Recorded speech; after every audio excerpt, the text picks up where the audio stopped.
mystère de ta gloire révélée.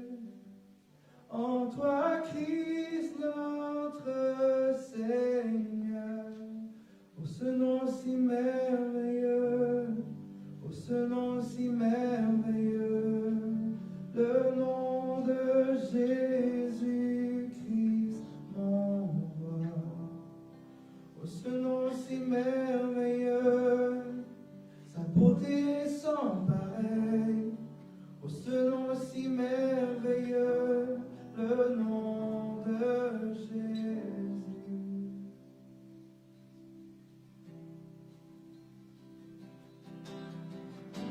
Tu n'as pas voulu laisser sans nous.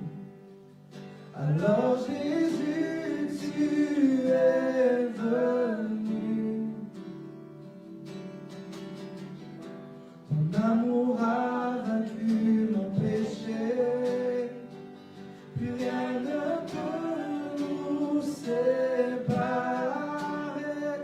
Oh, ce nom si glorieux, oh, ce nom si glorieux, le nom de Jésus-Christ, mon roi. Oh, ce nom si glorieux, sa beauté sans pareil. Oh, ce nom si glorieux, le nom de Jésus. Oh, ce nom si glorieux, le nom de Jésus. Oh, oh, oh.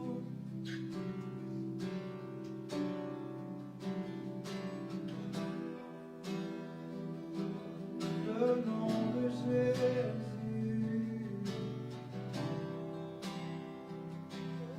Le nom au-dessus de tout autre nom.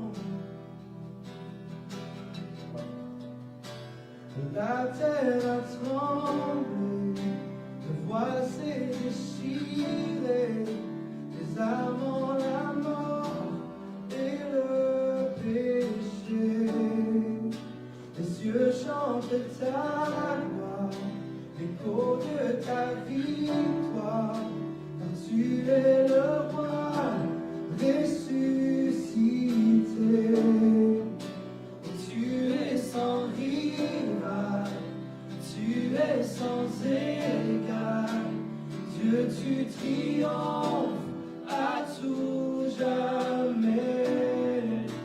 Oh, à toi soit le règne, à toi soit la gloire, car ton nom surpasse tout autre nom. Oh, ce nom est victorieux, oh, ce nom est victorieux, le nom de Jésus-Christ, mon roi.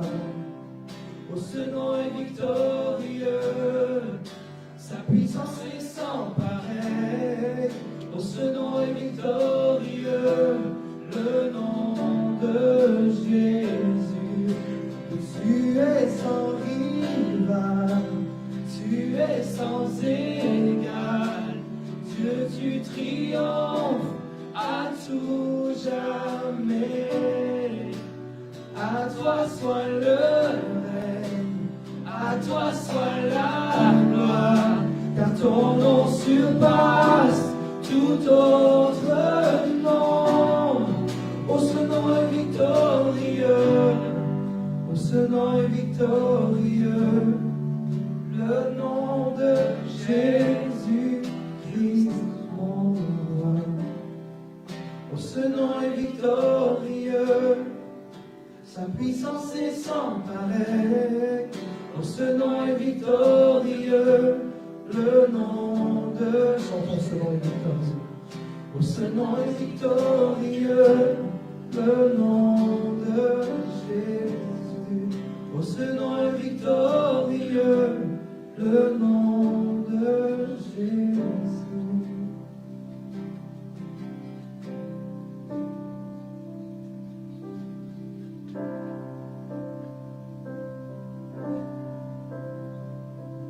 Je vous invite à un temps de prière.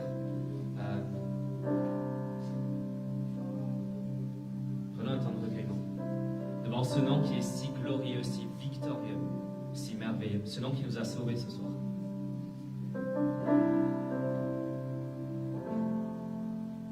Merci Jésus de nous avoir sauvés. Merci d'être allé jusqu'à la croix pour nous. Merci d'être ce nom au-dessus de tout autre nom. Merci d'être mort pour nous et d'être ressuscité.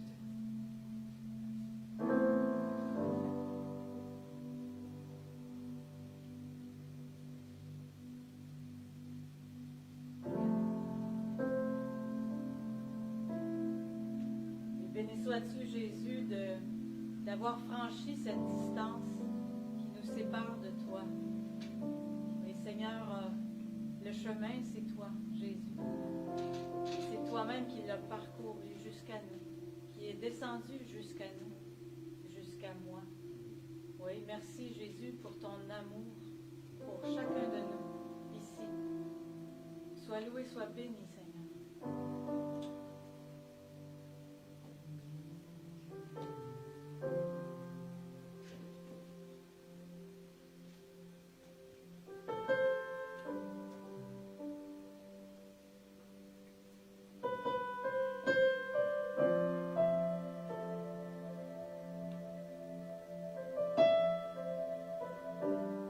Merci Seigneur parce que à la croix tu as tout accompli. À la croix tu as porté le fardeau de nos péchés qu'on était incapable de se débarrasser, qu'on était incapable d'enlever. Seigneur, tu as payé Jésus la dette qui revenait sur nous, Seigneur. Et on te remercie, Père, parce que tu nous as fait grâce, tu nous as donné miséricorde.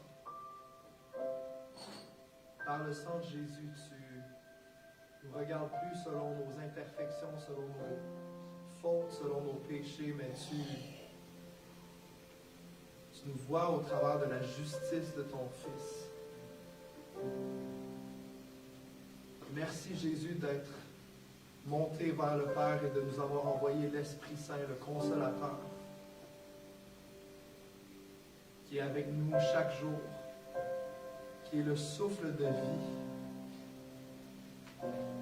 qui est celui qui est le Paraclète, celui qui nous tient quand on est faible, celui qui nous relève quand on tombe, celui qui nous communique la grâce de Dieu, et celui qui nous transforme de jour en jour à l'image du Dieu qui nous a créés.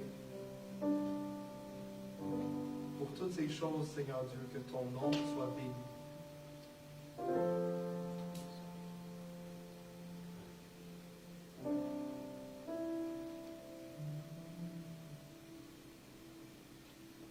Alors qu'on est dans ce temps de communion, ce temps de prière, remercions Dieu pour la possibilité de s'unir ce soir et de le prier lui, en tant que communauté, en tant qu'Église universelle. Et on va prendre ce chant qui dit « Mon secours est en toi ». Ce chant dit « Je lève les yeux vers les sourires. D'où me viendra mon secours? Le secours me vient de l'Éternel. » Et quand on va chanter ce chant, je vous invite à, lorsque chaque parole va être prise, que ça soit aussi une commémoration pour cette unité. Là où des fois il n'y a plus d'espoir dans l'unité. Là où parfois on regarde son frère comme quelqu'un qui est inférieur à nous. Que ce chant soit d'une volonté commune de regarder vers le ciel et de dire notre espoir, notre secours est en toi. Pour l'unité, pour l'amour entre nous. Et pour la gloire d'un seul nom, celui de Jésus. Si la lune me glace et le soleil me menace, Créateur des étoiles, mon secours est en toi. Si mes larmes ruissellent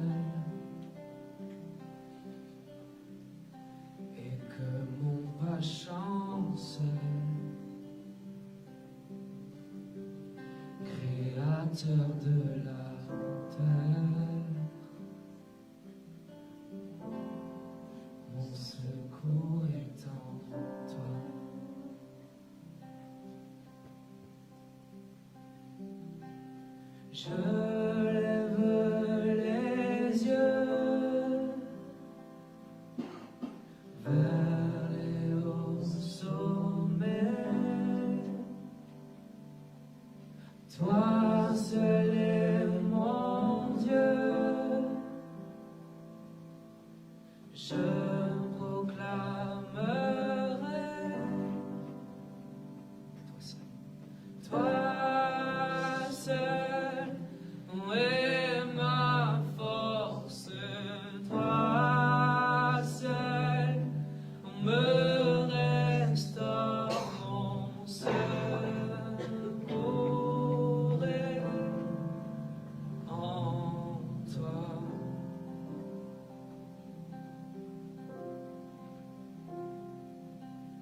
Toujours tu me portes, jamais tu ne dors, mon secours est en toi. Si la peur m'envahit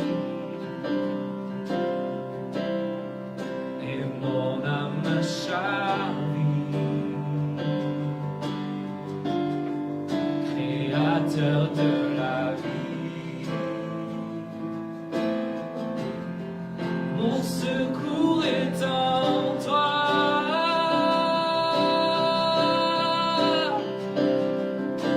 Je lève les yeux vers les hauts sommets, chantons-le, toi seul est mon Dieu. Je proclamerai, je lève les yeux, je lève les yeux vers les hauts sommets. Toi seul est mon Dieu. Je proclamerai, chantons-le, toi seul est ma force, toi seul me restaure, mon secours est en toi.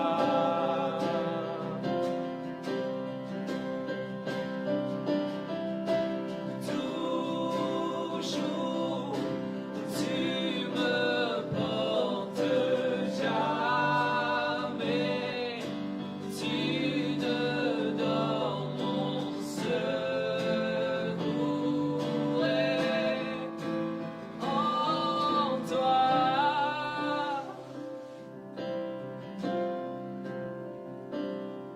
Ta victoire, mon espoir, ton chemin, mon destin, ton salut, mon refuge, tout est en. Dis-le, ta victoire. Ta victoire, mon espoir, ton chemin, mon destin, ton salut, mon refuge, tout. Allez, laissez-moi vous entendre, ta victoire. Ta victoire, mon espoir, ton chemin, mon destin, ton salut, mon refuge, tout est. Ta victoire,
Seigneur, notre secours est en toi. Seigneur, notre secours est en toi pour l'unité des croyants. Notre secours est en toi face à la persécution. Notre secours est en toi quand le nom de Jésus est blasphémé, quand le nom de Jésus est réduit à néant par un libéralisme extrême, par des politiques, Seigneur Jésus, qui ne te reconnaissent plus. Notre secours, Seigneur, est en toi, Seigneur Jésus. Quand nous sommes faibles, alors nous sommes forts. Face à la tentation, face au péché, tu es là, Seigneur Jésus. Et tu viens nous restaurer dans nos relations, Seigneur Jésus. Pour l'unité, Seigneur Jésus. Pour la gloire de ton nom et pour la gloire de ton Église. Que le nom de Jésus soit élevé ce soir. Pour aujourd'hui et pour le siècle des siècles. Amen.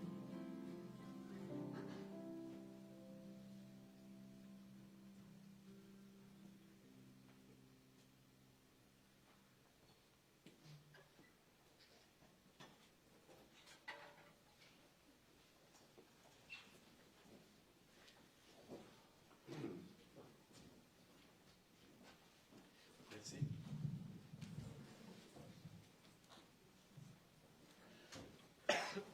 Bonjour à tous. Merci à Julie pour ce beau temps de prière. Merci à vous.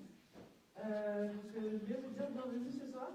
Bienvenue à tous ceux qui viennent régulièrement et bienvenue à ceux, je vois qu'il y a plein de nouveaux aujourd'hui. Du coup, je voulais vous demander si vous voulez vous présenter, juste dire votre prénom. Comme ça, au moins, vous retrouvez. Si quelqu'un qui veut commencer. Je m'appelle Juan.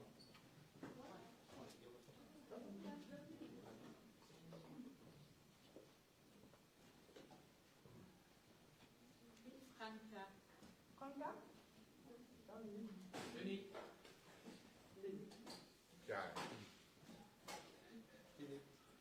Merci beaucoup d'ailleurs pour.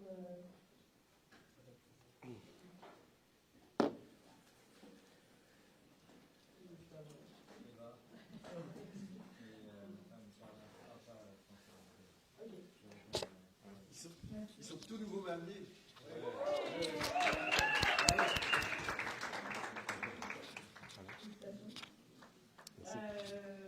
Bienvenue à tout le monde. Et je voulais juste vous dire, il y a, si vous voulez, pour ceux qui sont nouveaux, mais même pour les anciens qui ne sont pas encore inscrits, il y a une boîte mail de la bande FM que Dominique nous envoie tout, qui est important. Du coup, c'est bien de vous inscrire. Vous devez aller la voir à la fin et lui donner votre mail. Et sinon, il y a tout Facebook et il y a une petite fiche avec tous les renseignements là-bas sur la table avec le petit cadeau si vous voulez. Voilà, donc je vais laisser ici. Bonsoir tout le monde. Donc ce soir, on a l'occasion et le privilège d'avoir pu organiser une soirée qui va être un dialogue. L'idée, c'est d'être dans le dialogue autour en fait de l'art du symbolisme, notamment quelque chose qui est très présent dans nos coutumes. On voit que, et Alain nous en parlera sûrement plus, mais qu'il y a une véritable identification dans la tradition catholique à porter l'art et le symbolisme comme symbole de foi et de la foi, alors que chez nous, en tant que protestants, c'est pas forcément quelque chose que l'on porte, ou en tout cas on le porte différemment. Et ce soir, ce qui va être intéressant de voir dans ce dialogue, ça va être de voir en fait quelles peuvent être les tensions, les évolutions, et aussi au travers de l'art dans nos églises, qu'est-ce que cela veut communiquer.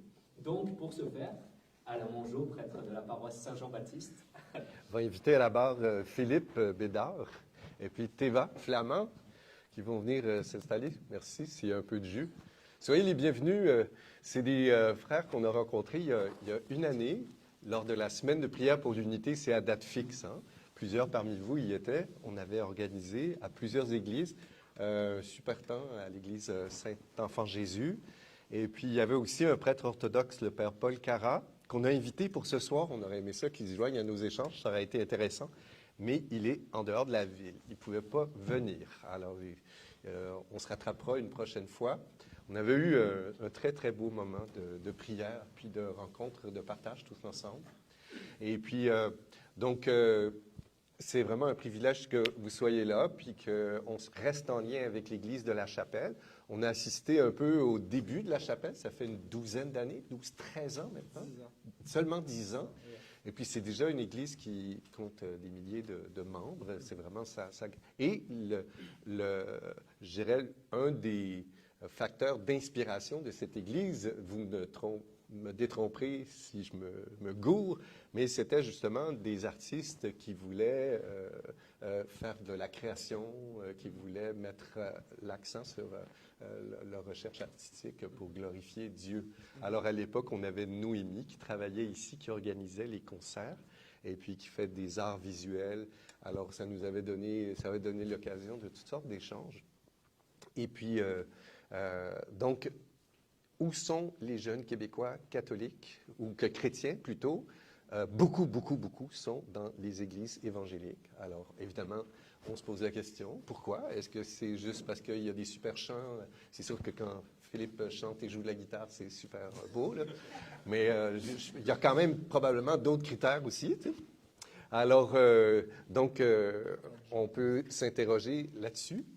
Et puis, donc, pour essayer de regarder aussi, il y a des phénomènes qui sont super intéressants au plan quand on zoome un peu puis qu'on regarde le paysage chrétien. Par exemple, j'avais rencontré des orthodoxes qui s'appelaient des Evangelical Orthodoxes de la côte californienne. C'était une gang de luthériens qui sont mis à faire des recherches sur l'art puis la liturgie, puis ils ont découvert que Jésus priait quand même à la synagogue, n'est-ce pas?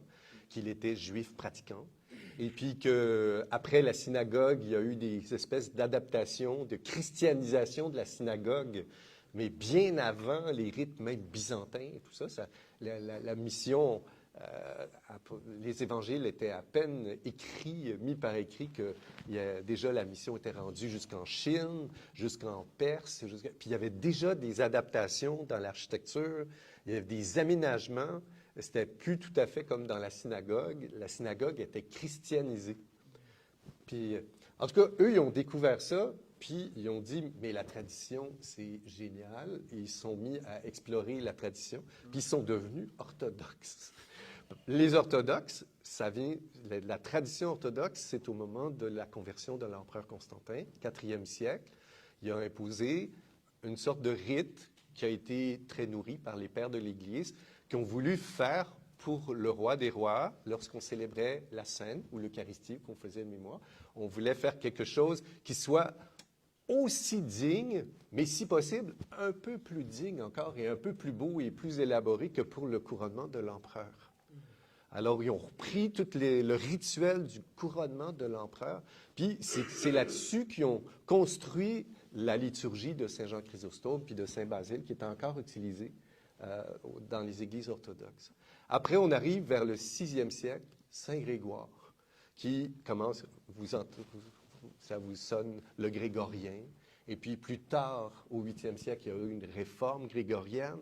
Le roi, l'empereur de l'époque a dit, pour qu'il y ait l'unité dans l'Église, il faudrait que tout le monde commence à s'entendre, à prier de la même façon.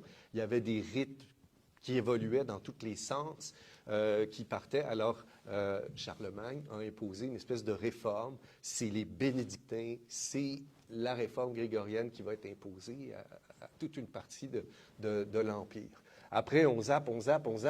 On commence après des chicanes de sens puis de profondeur.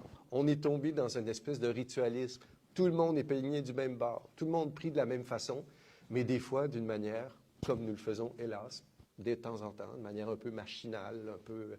Et puis, voilà, ça donne lieu à toutes sortes d'incompréhensions, de relativisation, de déviance. Et puis, il y a une gang de catholiques qui commencent à dire, mais ça n'a pas d'allure, là, tu sais, qu'on passe du temps à prier, à faire des dévotions qui n'en finissent plus à la Vierge Marie ou à Saint-Antoine, ou que les gens rentrent dans une église, vont directement à la statue de Saint-Antoine, puis le Christ là-dedans, où est-ce qu'il est? Puis où est la parole de Dieu? Puis les sacrements qu'on célèbre, qu'on vend. En tout cas, on a fait dresser toute une liste de choses qui étaient tombées dans des habitudes déviantes. Et puis, Martin Luther était un religieux dans la congrégation des Augustins. Puis il a dit, ça n'a pas d'allure, il faut qu'on revienne à ce qui est essentiel, il faut qu'on revienne à ce qui est fondamental.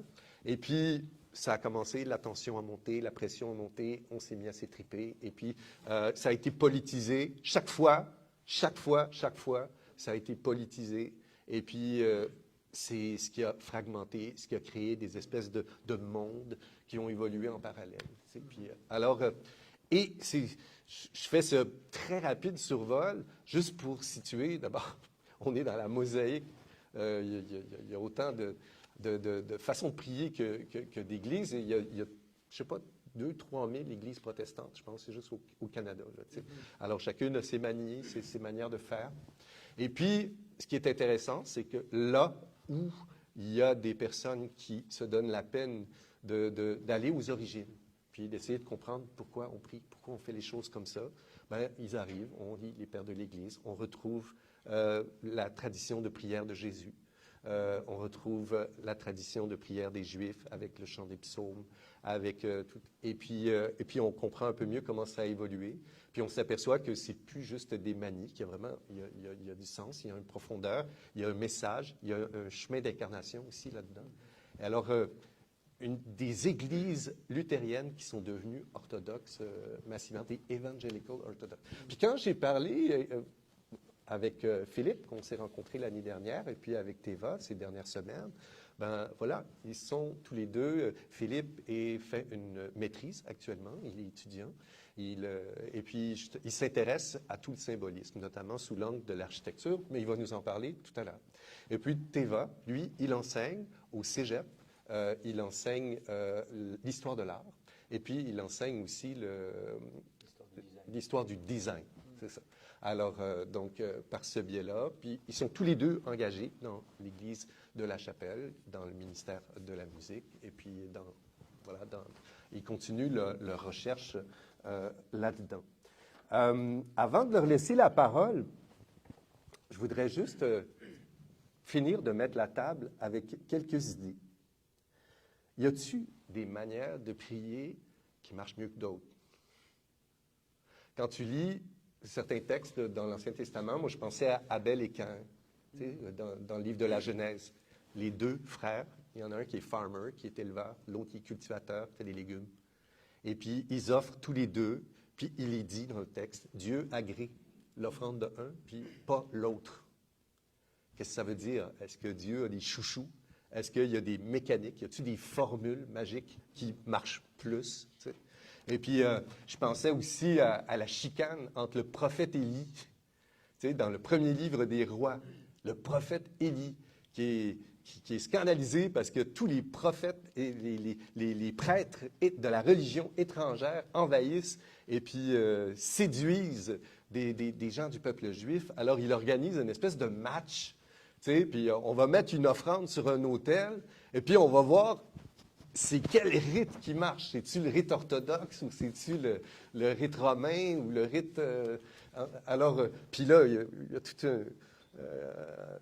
une évolution qui fait que on croirait que Dieu agrée complètement l'offrande de l'un puis rejette complètement l'offrande de l'autre. Et puis, on se pose des questions aussi même, nous autres, dans notre tradition catholique, il y a plein de façons, il y a plein de rites. Il y a des rites africains aujourd'hui, il y a des rites, il y a toutes sortes de chemins d'incarnation. Il y en a qui sont restés dans le rite d'avant le Concile Vatican II, qui célèbrent comme ça se faisait. Et puis, il y a des rites orientaux, même catholiques. Il y en a qui prient les rites malabars, les rites orthodoxes. C'est encore célébré dans la tradition catholique. Fait que voilà, on peut se poser la question, y en a-tu qui marchent plus que d'autres? Alors, on trouve des traces des premiers changements dès le 2e siècle. Le rite le plus ancien, là, dont on a encore les livres, puis qu'on connaît, là, c'est les rites syriaques, les rites assyriens. On en a eu un il y a 2 ans, là, Matthieu, qui parlait la langue, qui parlait l'araméen. Il nous récitait Notre Père comme Jésus l'a prononcé. Là, et puis, ça, c'est les rites les plus anciens. C'est vraiment la synagogue avec un autel pour faire place aux paroles du Christ pour la consécration eucharistique. C'est les plus vieux rites. Alors, après ça, il y a eu des rites qui sont développés en Perse. Après, il y a eu le rite byzantin. Fait que quand on rencontre des Grecs orthodoxes, vous avez peut-être voyagé en Grèce, Puis là, ils disent, nous avons la liturgie de toujours, nous avons, hein, c'est dans la langue de Jésus, la langue des évangiles, etc.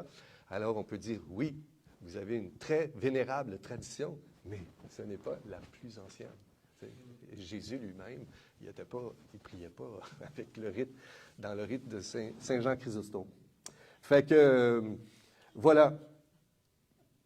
On pourrait continuer à parler là-dessus, mais est-ce qu'il y a des rites qui marchent plus que d'autres? Sur quoi on se base? S'il y a tant de monde à la chapelle, c'est-tu parce que vous avez des super chants qui viennent des États-Unis, qui sont cool, qu'il y a un band? On compose aussi. Vous composez. Alors, est-ce qu'on a-tu le droit de faire ça? C'est un peu peut-être juste prier comme on vient de le faire pour certains catholiques. C'est pas si évident. Je peux-tu vraiment prier avec ça? C'est beau, c'est des chants sur Jésus, mais est-ce que vraiment je me sens rejoint? Et puis, pareil, quand il y a des braves de la chapelle qui viennent assister à des liturgies chez nous, ils regardent nos célébrations, ils disent, mais c'est bien plate. Non, ils m'ont jamais dit ça. Mais d'habitude, ils sont vraiment polis, puis ils sont vraiment gentils. Mais tu sais, eux aussi, ils se disent, qu'est-ce que ça veut dire? Qu'est-ce que ça veut dire? Et puis, c'est là qu'on pourrait introduire une notion qui peut nous aider à comprendre plein de choses en liturgie. On ne va pas vous donner un cours de théologie de liturgie. J'ai planché sur une maîtrise là-dessus en liturgie. Il y aura plein de choses à dire. Mais c'est c'est le deuxième mot du thème ce soir, la notion de symbole. Il y en a-t-il parmi vous qui peuvent nous expliquer qu'est-ce que c'est un symbole? Il y a des symboles de premier degré. Oui. Il y a des symboles qui sont d'autres degrés, à l'intérieur. Oui. OK. Oui? Qui nous ramène à notre réalité, qui lie deux réalités ensemble. Qui lie deux réalités ensemble. Ça, c'est très important. Ouais. Des réalités qui sont liées ensemble. Alors, pour illustrer ça, écoutez, j'avais une bronchite, donc j'étais chez nous, dans mon appartement. Alors, je me suis livré à un exercice culinaire. Je dois pas avoir trop de bébites. J'ai pensé à Diane. Elle serait bien insultée de savoir comment est-ce que j'ai fait ce bout de pain. Alors, j'ai pris un peu de farine, je l'ai écrabouillé. Et puis, imaginez-vous un symbole dans le temps, c'était comme un contrat chez le notaire. Vous vendiez votre maison romaine à votre voisin grec, puis là, vous dites, il faut que ça existe quelque part, il faut qu'on puisse prouver qu'on a fait quelque chose de sérieux. Aujourd'hui, on va chez le notaire, on signe. À l'époque, on écrivait le lien sur, par exemple, une ardoise ou un morceau de poterie. Là, j'ai pris du pain parce que je trouvais que c'était un symbole, le fun. Alors, on écrivait là-dessus, le Christ veut que nous ne fassions qu'un en lui. Et là, je dis, mon cher Philippe, prends ton bout du symbole.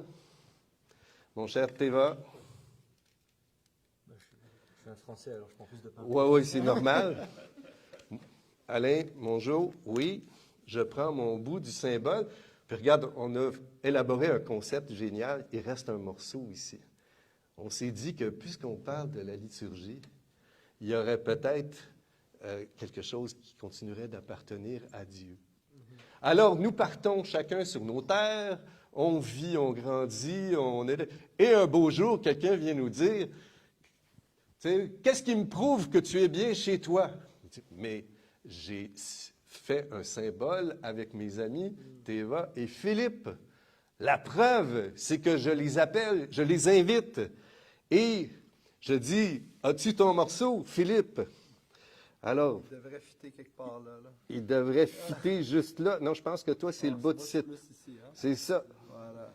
Alors, les deux bouts de fit et toi, Théva? Je pense que... Le tien est explosé. Il a explosé un peu. Oui, c'est ça, je l'ai fait avant hier. Fait qu'il avait séché un peu. Là, mais vous comprenez le principe, quand les morceaux étaient rassemblés, on avait la preuve. Tu veux-tu ton morceau? Ouais. Et puis, quand les morceaux étaient rassemblés, on avait la preuve que, voilà, c'était bel et bien les bonnes personnes avec qui j'avais fait ce symbole, que j'avais fondé cette affaire-là. Alors, vous allez me dire, oui, ben là, on parle de liturgie, c'est quoi son affaire de symbole, c'est bien flyé. dans la liturgie, dans le symbolisme, il y a, tout à l'heure, tu as parlé de degrés, hein, Denis? Il y a le fond. Il y a un cours qui c'est donné, ce texte donne encore à l'Université du Québec à Chicoutimi. OK, ça doit être sérieux. Et puis, fait que, il y a la forme des choses, puis il y a le sens. Hein? Et puis, pour le symbole dans la liturgie, c'est qu'il y a une façon de faire, puis il y a une signification. Le lien, il est dans la signification. Le symbole, il est aussi, je vais juste finir mon idée, si tu veux, Pierre. Le symbole, c'est aussi le lien. Tu sais, on a fait un high five là, en faisant ça. Là. Quand on est parti, on s'est entendu là-dessus, puis on dit, je vais garder mon morceau, puis tu sais, on garde le lien entre nous. Donc, il y a un lien entre les personnes. Et puis, on a gardé la part de Dieu là-dedans, parce qu'en liturgie, le symbole, il engage aussi Dieu. Est-ce qu'on met Dieu en canne? Est-ce qu'on peut infléchir la volonté de Dieu? Non. Mais il a donné des prescriptions hyper précises pour le temple. Et quand on pose des gestes liturgiques avec sens et avec foi, Dieu s'engage et répond, et bénit, et répand sa bénédiction. Et c'est là que les symboles, ça devient important. Les symboles peuvent changer, les signes extérieurs peuvent changer. Mais s'ils rassemblent la communauté, s'ils nous unissent, puis on s'entend là-dessus, on fait un high five sur une manière de célébrer, de prier, de parler, d'accueillir la grâce de Dieu, puis de la partager ensemble. Et puis si on fait un high five dans la foi avec Dieu, en proclamant ta parole, en nous mettant dans la foi à ton écoute, Dieu bénit, Dieu vient. Il y a une personne invisible qui circule au milieu d'une assemblée qui est unie dans la foi, dans la louange, par l'Esprit. Et c'est le miracle de la Pentecôte qui se continue, l'Esprit qui continue de se décliner dans toutes les langues et dans toutes les cultures. Alors, cette notion de symbole, c'est vraiment une façon de passer de l'art à la liturgie. Mais là, j'ai assez parlé. Et puis, on a des belles personnes avec nous qui ont des témoignages personnels par rapport à ce cheminement-là. Alors, je voudrais leur laisser la parole, et puis on reprendra les choses après pour un temps d'échange. Alors, on commence par Théva. Oui, Pierre. C'est très déroutant. Je ne sais pas si vous êtes déjà rentré dans une église orthodoxe. La Bande FM, on était allé l'année dernière, vous vous rappelez? On avait eu une célébration. C'est pas pareil. Alors, puis déjà, nous, les catholiques, des fois, on trouve ça un peu bizarre. C'est quoi ce mur? C'est quoi ça? Alors, imaginez-vous un évangélique qui a l'habitude de prier dans 4 murs blancs avec simplement la parole de Dieu au milieu de la pièce. Puis là, il entre dans une église orthodoxe pleine d'icônes, pleine d'images, des lampes, des affaires. Tout le monde se lève, tout le monde parle, il y a des cloches, il y a de l'encens. Il dit, qu'est-ce que c'est ça? Où c'est que je suis? C'est-tu la même foi que moi? Ça, c'est tout un défi. Théva, on te laisse la parole. On accueille ton témoignage. Bonsoir tout le monde. Est-ce que vous m'entendez bien? Merci beaucoup pour l'invitation. C'est un honneur d'être ici dans le cadre de la semaine pour l'unité des chrétiens. Quand Alain, tu m'as contacté pour me parler de cette rencontre, j'étais vraiment enthousiaste au sens étymologique, c'est-à-dire et au sens populaire, c'est-à-dire à la fois heureux et à la fois rempli de Dieu, parce que le thème de ce soir, art, symbolisme et liturgie, c'est exactement ça qui a fait que j'ai voulu continuer en art, mes études en art. C'est exactement pour ça que j'enseigne les arts. C'est ce qui fait que je suis là aussi ce soir, sinon je n'aurais jamais traversé de l'Atlantique pour venir poursuivre mes études ici. Et c'est aussi ce qui me rapproche de Dieu à travers l'expérience notamment de la beauté. quand j'ai commencé mes études à l'université, c'est parce que j'avais rien d'autre à faire. En fait, je préparais une école de journalisme parce que j'avais fait du journalisme radio et j'avais vraiment aimé ça, mais j'avais appris le métier sur le tas et je voulais un diplôme pour pouvoir négocier de meilleures conditions de travail. Et donc, à l'époque, j'étais en France et il fallait préparer les concours d'école de journalisme qui sont très, très, très exigeants parce que c'est des questions de culture générale. Qu'est-ce qui s'est passé en 1453 fallait préparer des enquêtes, bref. Et je me suis dit, j'ai 1 an pour préparer les concours. Je ne vais pas juste préparer les concours parce que si jamais ça ne marche pas, il me faut un plan B. Qu'est-ce que je vais faire? Je vais aller en art à l'université. J'avais fait art au lycée et puis je m'étais dit, qu'est-ce qu'on fait en cours d'art? On met de la couleur sur la toile. Ça n'a pas l'air très compliqué, on va faire ça. Et puis j'ai eu un cours avec monsieur Pierre Garcia sur l'analyse d'images. Et on a commencé le cours par les premières images de la chrétienté, les icônes byzantines. Et ça a été, dès le début, la piqûre, l'appel de Dieu, mais je ne le savais pas, la révélation, et par la suite, le cours de philosophie de l'art ou esthétique. Et ça n'a fait que confirmer, ça a confirmé l'appel et ça a confirmé la forme de l'appel. Qu'est-ce qui m'a frappé dans le cours de M. Garcia sur les icônes? C'est qu'il y a eu un art pré-chrétien, donc d'avant le concile de Nicée II, qui était donc la volonté de faire la liturgie avec des images, mais quand on n'a pas de tradition de l'image en Occident, dans le monde chrétien naissant, comment on fait? On va chercher des modèles. Quels sont les modèles? Eh bien, ce sont les portraits funéraires romains du nord de l'Égypte, les portraits du Fayoum, qui sont très, très, très réalistes, qui sont faits à l'encaustique, donc qui sont faits avec du pigment et de la cire, et ça ressemble beaucoup à des modèles humains, donc on est vraiment dans la représentation. Et donc il y a eu comme ça beaucoup d'images qui ont été faites dans les premiers siècles du christianisme, à partir du 3e, 4e siècle. Et évidemment, en haut, on n'était pas très très content. L'Église catholique n'était pas contente en fait, de ce que ça a provoqué, c'est-à-dire la vénération des images, parce qu'on était, on contrevenait à l'interdit de la représentation dans le Deutéronome. Et qu'est-ce qui s'est passé? Il y a eu la révolte iconoclaste. Et donc là, pour faire rapide, on a passé les iconographes par le fil de l'épée, et ça a été radical. Mais la tentation des images était quand même là, parce que l'être humain, ou plutôt l'art, est consubstantiel à l'humanité. Il y a de l'écriture depuis 5500 ans, il y a de l'art depuis, pour certains archéologues, 200 000 ans. C'est-à-dire depuis 200 000 ans, il y a 200 000 ans, il y a déjà de la couleur, un intérêt pour la couleur, et de l'art, on en retrouve du toujours plus vieux, 80 000 ans, 90 000 ans, donc ça remonte, c'est vraiment consubstantiel à l'aventure humaine. Et donc, il y a toujours cette volonté de faire des images. Et donc, que dit l'Église? L'Église dit, elle se réunit, et il y a Saint Jean Damascène qui dit, on peut faire des images à l'image de celui qui s'est fait image de Dieu. Donc c'est le début de la philosophie de l'art. Mais qu'est-ce que ça veut dire?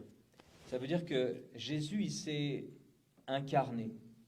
Il a pris la forme humaine. Donc il s'est fait une image de Dieu, en ce sens, une ressemblance de Dieu. Et donc si on a une ressemblance de Dieu, ça c'est la réflexion, je peux faire une image qui n'est qu'à la ressemblance de cette ressemblance. Donc, je ne suis pas dans la représentation. Et comment je vais pouvoir faire ces images?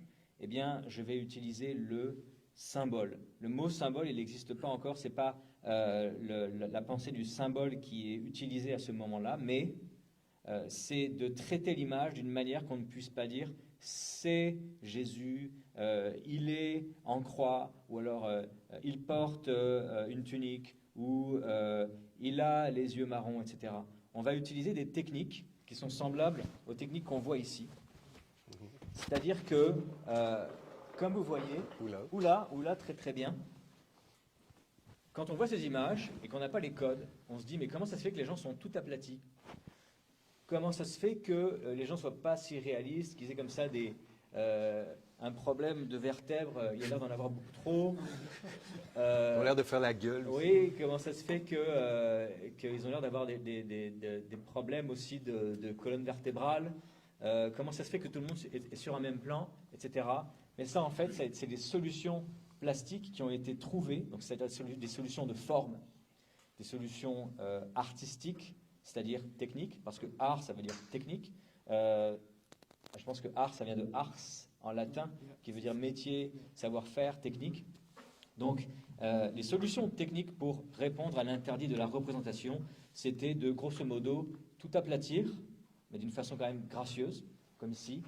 Un fond d'or qu'on retrouve là, qui permet de casser en fait la volonté qu'a l'esprit humain d'associer ce qu'on voit au réel. Et donc tout un système comme ça au niveau des formes pour éviter d'être dans ce qu'on appelle le réalisme, c'est-à-dire dans quelque chose qui ressemble à l'apparence humaine. Il y a ça d'une part, et d'autre part, et ça c'est vraiment ce qui m'a scotché, c'est que dans la stratification, c'est-à-dire dans la façon dont l'icône est peinte, tout est fait pour que cette image devienne akeiropoiète. Alors je ne sais pas si vous avez déjà entendu akeiropoiète, mais vous avez certainement déjà entendu trois de ces mots, les trois mots qui composent. Donc a, ça veut dire qui n'est pas, qui n'a pas, comme dans anesthésie.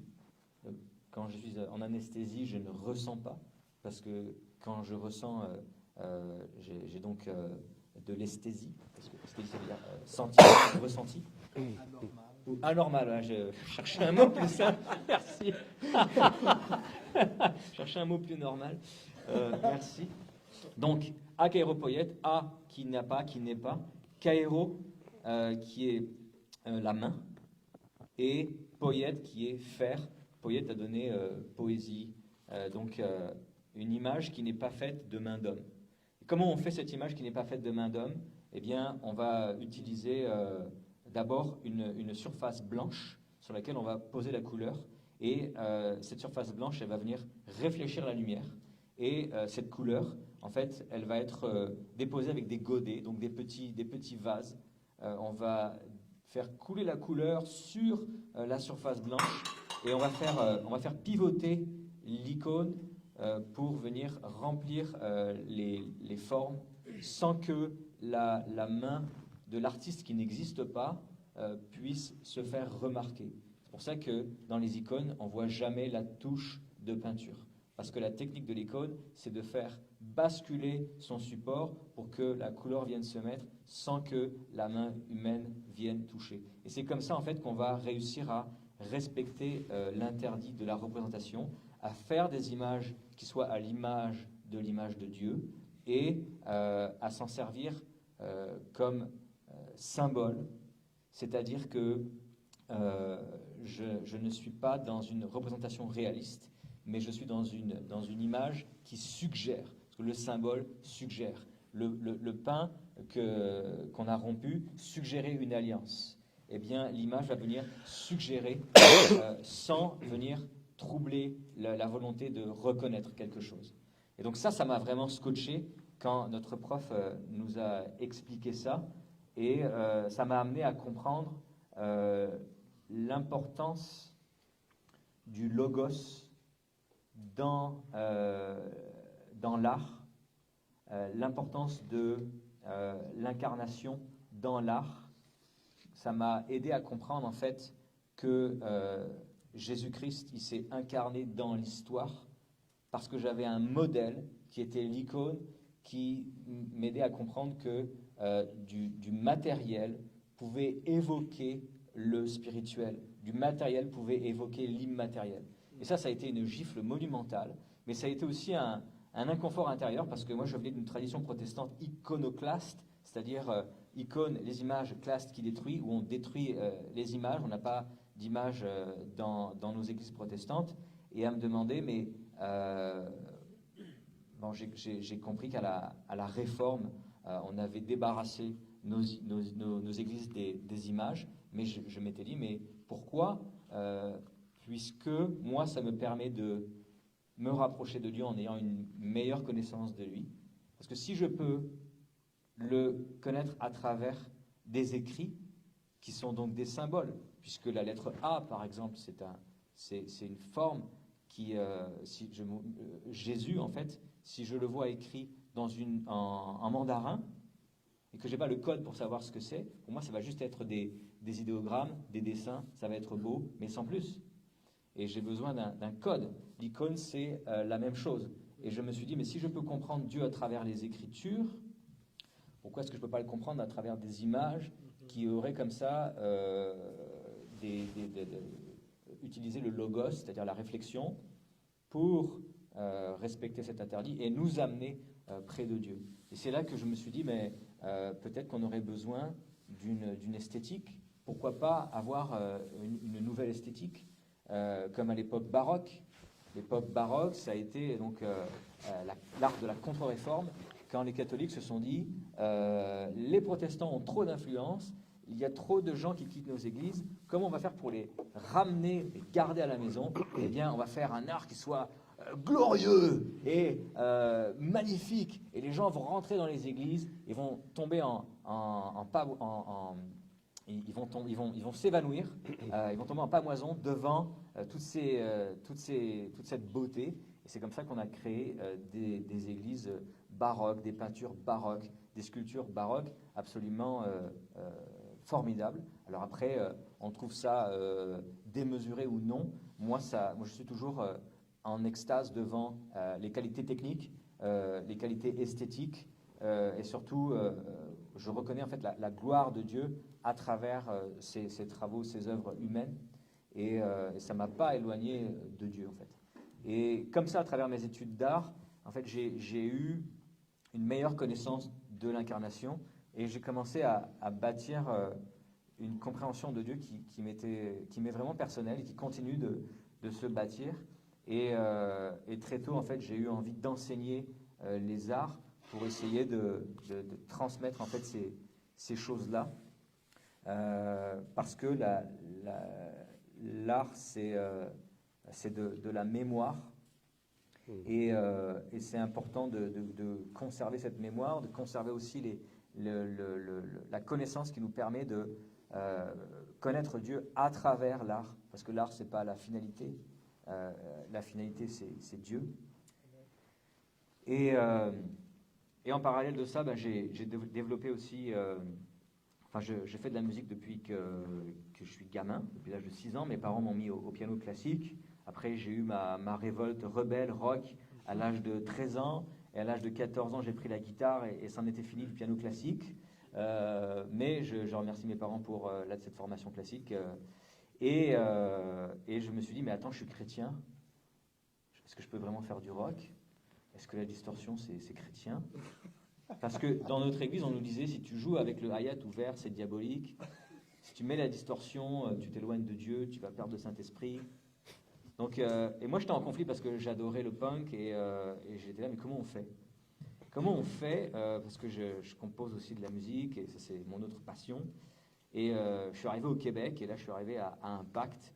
Et j'ai vu qu'on sautait, qu'il y avait de la distorsion, que les hi-hats étaient ouverts. Et là, je me suis dit, moi, c'est ça, moi, qui m'a fait rester. En fait, c'est le rock dans l'église, donc l'abomination totale, le contresens et extrême. Et en fait, moi, ça m'a juste permis de me rapprocher encore plus de Dieu. Et je me suis dit, mais si je suis chrétien et que je fais de la musique, est-ce que je suis obligé de faire et du rock, est-ce que je suis obligé de faire de la louange et de l'évangélisation, parce que ça avait l'air d'être le seul horizon pour moi. Et là, en fait, mes études d'art m'ont permis de comprendre que si je suis un architecte chrétien, est-ce que je ne suis obligé de ne faire que des églises ? Non. Non, parce que c'est à travers ma technique, mon art, que je vais glorifier Dieu en répondant à un appel, tout simplement. Et l'appel, il peut avoir l'air de sortir un petit peu du rang. Comme moi, pendant longtemps, j'ai vraiment eu le sentiment d'être sorti du rang avec cet attrait pour les arts, pour les images, pour la liturgie catholique, cet attrait pour le rock. Et en fait, je commence à me rendre compte que avec des réunions comme ça, je rencontre d'autres artistes chrétiens et je me dis, en fait, on n'est pas seul à avoir cet appétit-là de servir Dieu à travers ces goûts-là. Et donc, je me suis réconcilié avec l'idée que c'est pas parce que je fais pas de la louange ou pas de l'évangélisation, ou que je parle pas directement de Dieu à travers ma musique, que je ne le loue pas, parce que je réponds à un appel qui est de mettre ma technique, mon art, en route, en marche, et c'est Dieu ensuite qui va le guider. Alors c'est sûr qu'au début, ça a été un petit peu, déroutant, parce que quand j'ai fait ma thèse et que je me suis intéressé à l'incarnation, j'avais comme seule image des images catholiques, pour lesquelles j'avais énormément de respect, d'admiration, mais en même temps, je me suis rendu compte que ça ne m'éloignait pas de Dieu, au contraire, ça m'aidait à mieux le comprendre. Donc, je me suis dit, c'est ça l'appel, let's go. C'est ça un petit peu, c'est ça qui m'a amené ici ce soir. Merci. J'ai eu les pires notes que j'ai jamais eues. C'était l'échec total, la catastrophe. Mais je suis très reconnaissant d'avoir raté mes concours de journalisme. En tout cas, si le père Paul Carac, orthodoxe, t'avait entendu, je crois qu'il t'aurait sauté au cou, parce que c'est vraiment cette expérience que tu as faite avec les icônes, c'est vraiment quelque chose de très fort, puis qui les inspire beaucoup, et puis de se faire expliquer ce symbolisme par toi, c'est une très belle expérience. Par un tout autre chemin, mais avec plein de convergences, Philippe, donc, parle-nous de ton projet d'études, parle-nous comment tu as rencontré Dieu à travers ta démarche. Yes. Vous êtes toujours réveillé? Oui, je pense que oui. J'espère qu'à la fin, quand j'aurai fini de partager, vous n'allez pas être endormi. Donc, je vais essayer de vous garder réveillé. Oui, pour la diffusion. All right. Cool. Donc, une chose que Teva a dit qui était vraiment intéressante, en fait, il parlait de son amour pour la musique, de quelle façon est-ce que lui a strugglé avec la musique pour, justement, avec sa foi, à quel point est-ce que lui avait assimilé quelque chose, comme quoi il avait dit tel style de musique, c'est pas de Dieu, tel style d'instrument, tel type d'instrument, c'est pas de Dieu, ainsi de suite. Puis ça me parle beaucoup parce que moi, en fait, c'est au travers du rock que je suis devenu chrétien. Moi, toi, tu as grandi, si je me rappelle bien, dans une famille chrétienne. Moi, je viens d'un background absolument pas chrétien du tout. Bien que j'ai été baptisé catholique quand j'étais enfant, que j'ai visité l'église quelquefois, j'ai fait ma première communion, j'ai fait ma confirmation, ainsi de suite, à l'école, parce que oui, je suis assez vieux pour avoir été dans ce système d'école-là avant la réforme scolaire. Mais aussi, plus tard, ma mère qui travaillait avec l'immigration a été aussi quelquefois dans une église pentecôtiste et m'a emmené, puis moi je détestais l'église pentecôtiste, je détestais l'église, point final en fait. Et à chaque fois que j'y allais, c'était un peu comme une torture pour moi, fait que je devais aller à l'école du dimanche, puis là j'étais comme, qu'est-ce qu'ils vont me dire encore? Et donc j'ai eu ce cheminement-là où est-ce que l'église, c'est quelque chose à laquelle j'ai été exposé dans ma vie, mais c'était pas quelque chose que j'avais une attirance pour. Mais là, fast forward, on avance la bobine jusqu'à plusieurs années après, où est-ce que j'arrive dans la fin de mon adolescence, puis j'ai une crise de sens dans ma vie. Je ne sais pas si quelqu'un ici a déjà vécu ce genre de crise-là, où est-ce que tu te poses toutes les questions les plus, je ne sais pas comment le dire en français, nihilistic, les questions auxquelles c'est très difficile de poser de donner des réponses concrètes, mais le genre de questions aussi que tu es comme si je n'ai pas de réponse en fait à ces questions-là, j'ai rien du tout. Puis c'est quelque chose de très inconfortable. Et j'ai été dans une période comme ça où est-ce que j'avais beaucoup de questions, mais aucune réponse. Mais il y avait une conviction que j'avais, en fait, et la conviction que j'avais, c'est que l'amour était la vertu la plus grande qui existait. Mais après ça, dans mon évaluation des choses, parce que je suis une personne très analytique, un peu comme Teva, je réfléchissais à toutes les relations que j'avais. La relation avec ma famille, j'étais comme, il y a de l'amour là, on s'aime les uns et les autres, mais il y a quelque chose qui manque quand même. À cette époque-là, j'avais une copine. Je pensais à cette relation-là, puis j'étais comme, il y a de l'amour là aussi, mais il y a encore quelque chose qui manque. J'avais beaucoup d'amis, je suis une personne très sociable, très extravertie, donc j'avais beaucoup de relations, beaucoup de personnes autour de moi, et je me disais, mais je ne suis pas satisfait avec ce genre d'amour-là, le genre d'amitié. Et c'est au travers d'une chanson de mon groupe préféré que j'ignorais quand même pendant un bon bout que le chanteur était chrétien. C'est au travers d'une chanson qui a été écrite sur 1 Corinthiens 13, qui est le chapitre de la Bible où est-ce que Paul corrige un peu les Corinthiens qui sont comment, moi, les dons spirituels, je veux les exercer, puis moi, mon don est meilleur que le tien, ainsi de suite, ainsi de suite. Et en plein milieu des 2 chapitres, 12 et 14, que Paul est en train de rebuter un peu ou de corriger les Corinthiens, il y a ce chapitre-là, le chapitre qui dit « Je pourrais parler les langues des anges et des hommes, mais si je n'ai pas l'amour, je suis rien.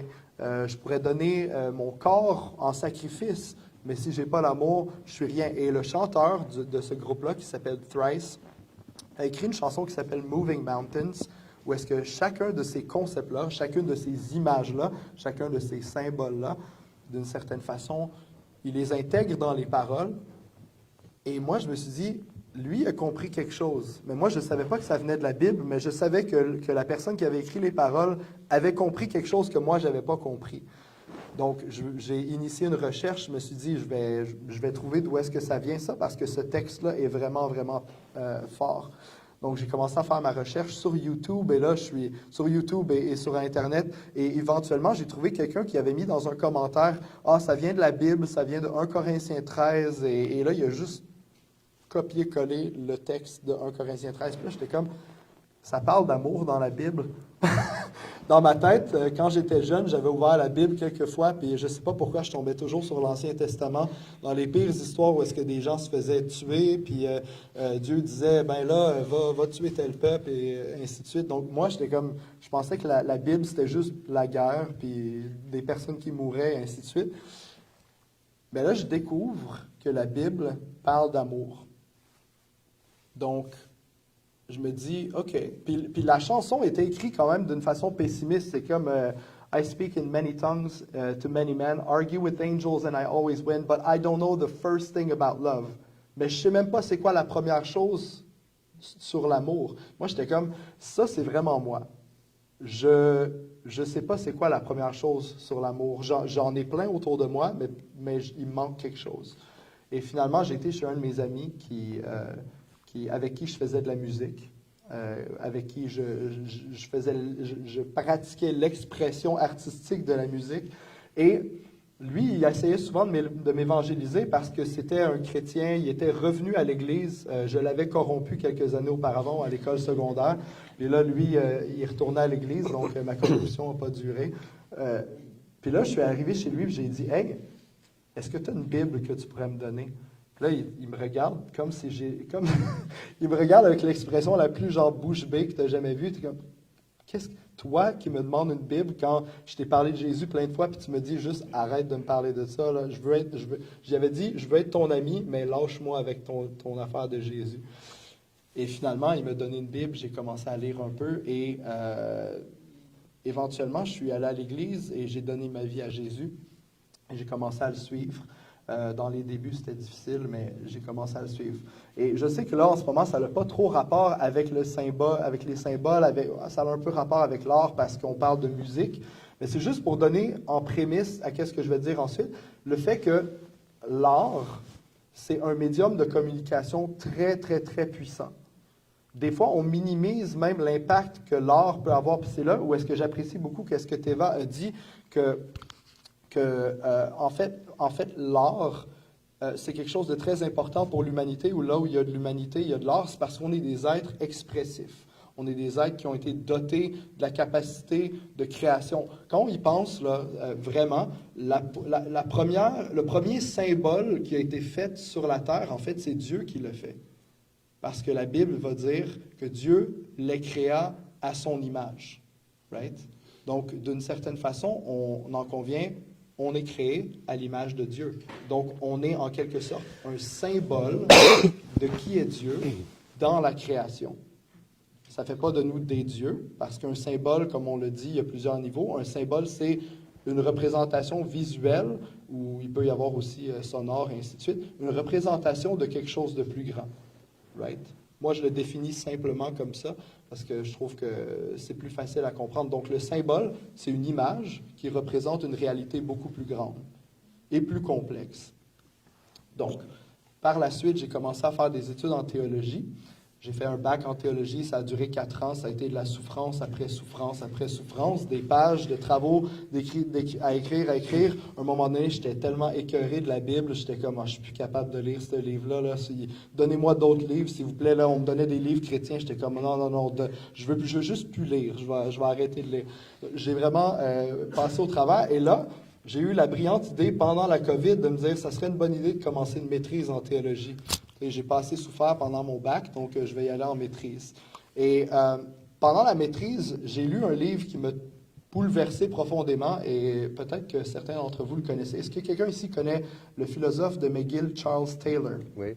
Yes? OK. Il a écrit un excellent livre, c'est une grosse brique, là, donc bon courage. Si Secular vous voulez. Age? Oui, Secular Age, l'âge séculier.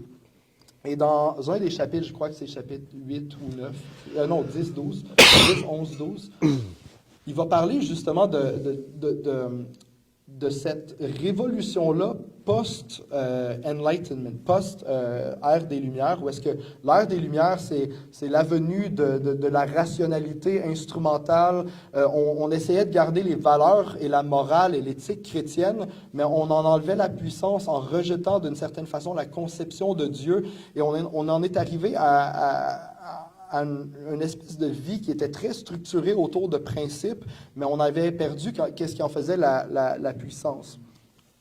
Puis lui, qu'est-ce qu'il explique, c'est quelques siècles, merci. Désolé, mon cerveau est en anglais et en français, donc des fois, je switch. Quelques siècles plus tard, il y a eu cette espèce de pushback, là, cette espèce de retour de la part de la société qui était comme, on vit dans une société qui est un peu morte, qui est un peu plate, si on veut. Parce que tout était rationnel, tout devait avoir son fondement rationnel, tout devait être comme fair and square, comme on dit en anglais. Et qu'est-ce qu'il y a eu, c'est les artistes se sont levés et les philosophes se sont levés. Ils ont dit, on a besoin de quelque chose de transcendant. On a besoin de ramener le transcendant, mais on a fini avec Dieu. Fait qu'est-ce qu'on va mettre à la place? Et c'est là que la philosophie de l'art, l'esthétique et toutes ces choses-là rentrent en jeu avec une importance renouvelée. Pourquoi? Parce que la beauté, l'art, l'expression artistique, ainsi de suite, a un peu pris la place de la religion en offrant cette transcendance-là, en venant combler ce besoin-là interne à l'être humain d'être en relation avec quelque chose de transcendant. Donc, on s'entend que si on va visiter, je suis déjà allé à Vancouver, aller voir les chaînes de montagnes, et j'étais ébahi devant ces chaînes de montagnes-là parce que c'est beau, c'est quelque chose qui est à couper le souffle.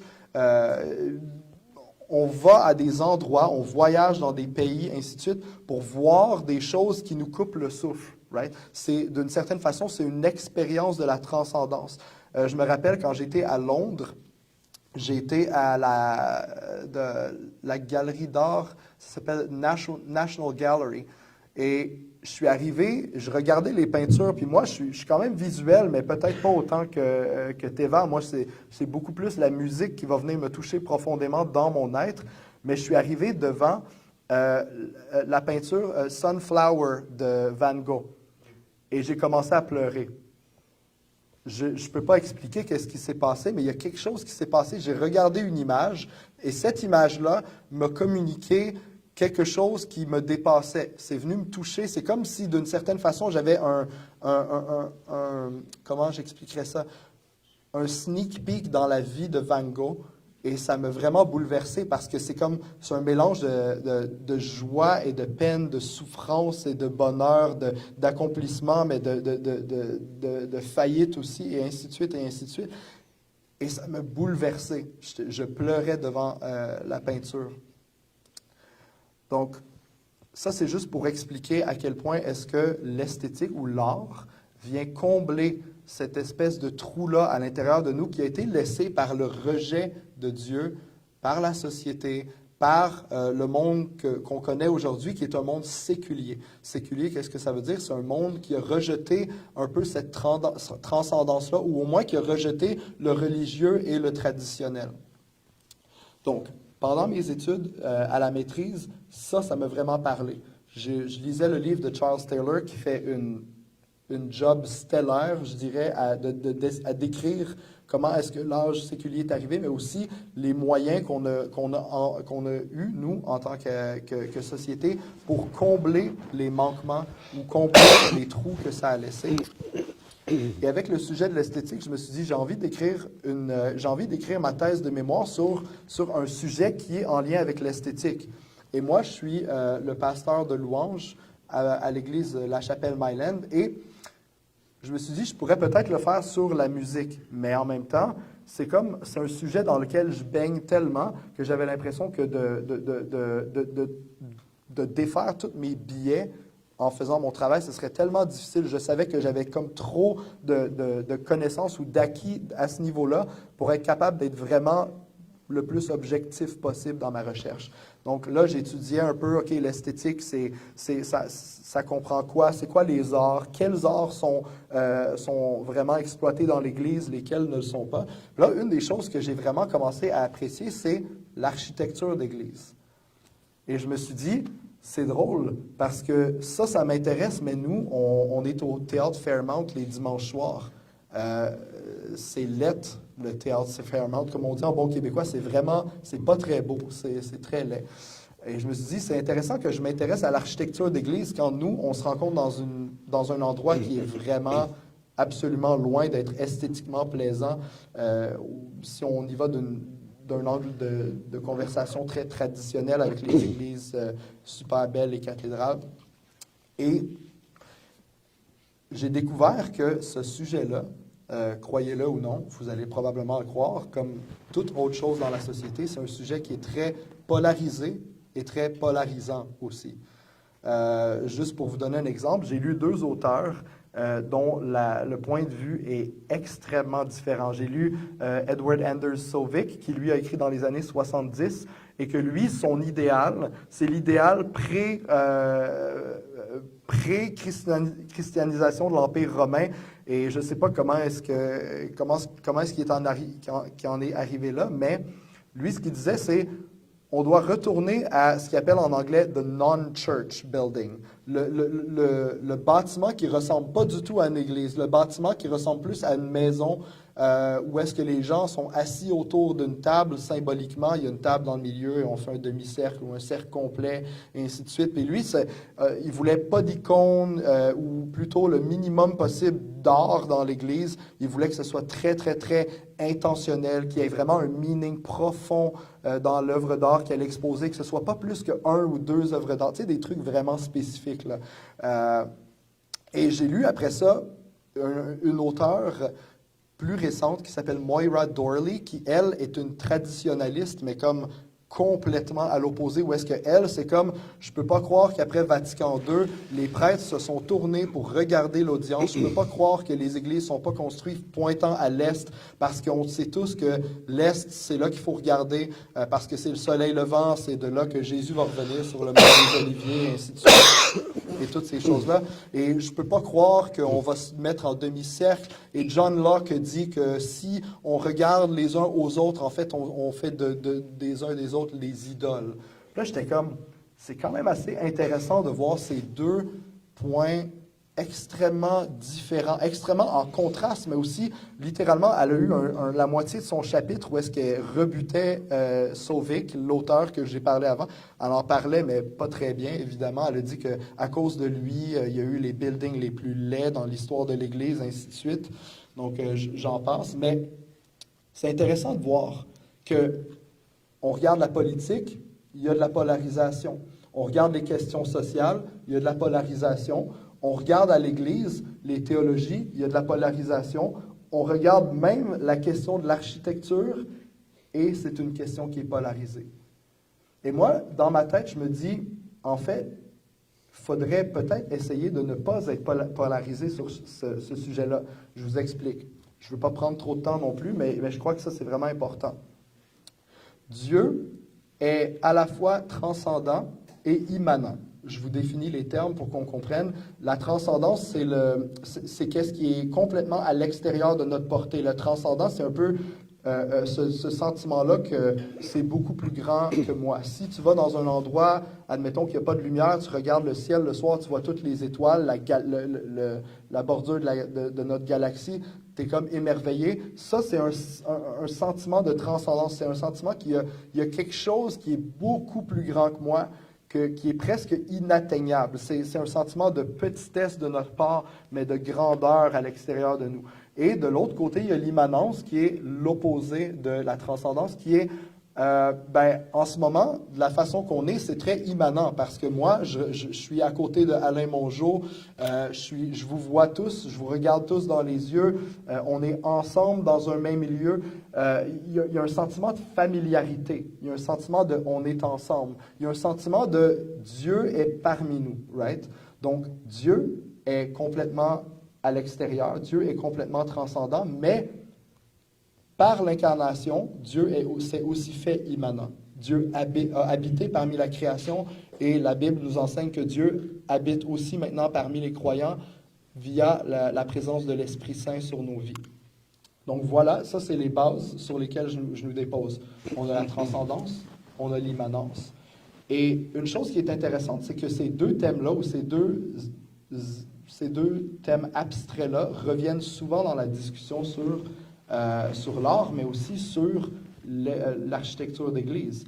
Donc, d'une certaine façon, en ce moment, on est dans un lieu un peu moins grandiose, les plafonds sont plus bas, le volume est plus petit, l'échelle humaine est beaucoup plus petite aussi, c'est bien éclairé, c'est pas très sombre, je veux dire, il n'y a pas vraiment d'icônes autres que ceux qui sont en arrière, qui sont un peu plus du transcendant.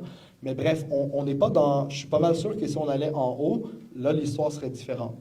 Donc ici, on peut prendre un contraste. Ici, c'est un lieu qu'on pourrait définir un peu plus comme immanent. On est les uns avec les autres, on a une certaine forme de communion, on est ensemble, puis on le ressent. Mais on peut aller en haut aussi et avoir une forme de liturgie ou même juste un moment d'introspection ou un moment de contemplation et vivre le transcendant à cause que l'architecture a changé.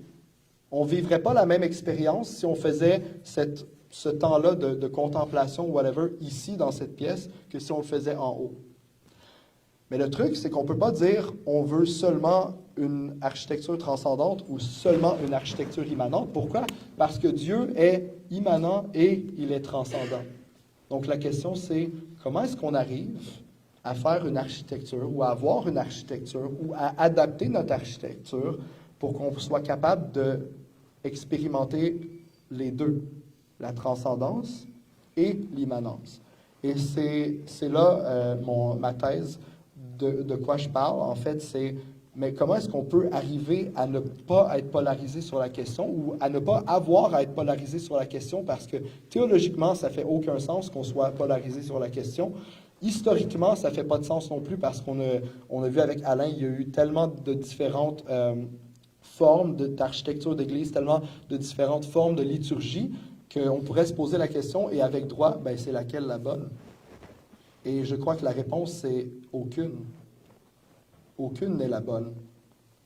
Mais avec le cœur dans lequel on le fait, avec le cœur dans lequel on vit notre foi et on vit notre liturgie dans un bâtiment, c'est ça qui compte le plus.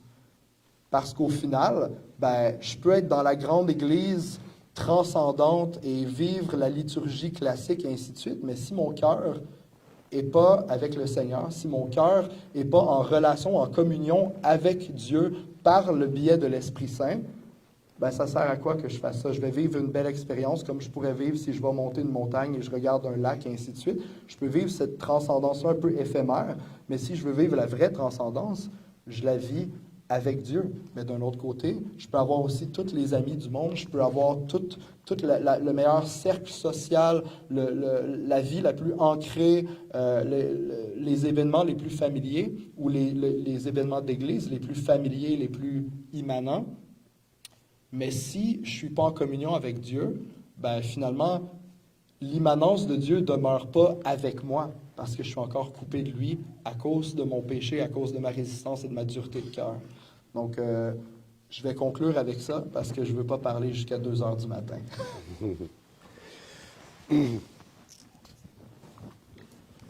Merci. Quand je suis arrivé ici à Saint-Jean-Baptiste, ça fait à peu près 60 ans qu'il y a des concerts dans l'Église. C'était un peu une conversion pour l'Église de Montréal. C'était des chorales et puis des orchestres symphoniques et puis qui jouaient des grandes œuvres. Et puis, mais juste le fait de faire autre chose que du culte dans une église, c'était déjà il y a 60 ans, c'était pas du tout acquis. Ben c'était, oui, c'est ça.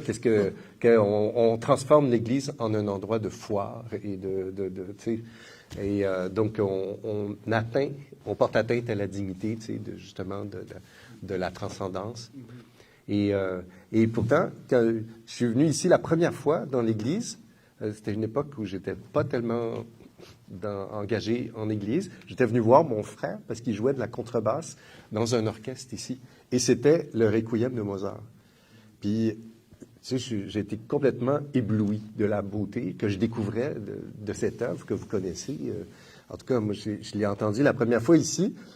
Et c'est cette même œuvre que j'ai entendue plus tard pour comprendre que finalement, c'était une œuvre religieuse, que c'était d'une inspiration, c'était d'une force d'inspiration incroyable. La même œuvre, tu sais, on peut la regarder d'une manière esthétique, puis à un moment donné, on peut la redécouvrir, tu sais, puis ça a été des moments de Pentecôte à réécouter, puis j'écoutais ça en boucle, là, des fois, des centaines de fois, là, c'est tellement beau, les chorales, etc.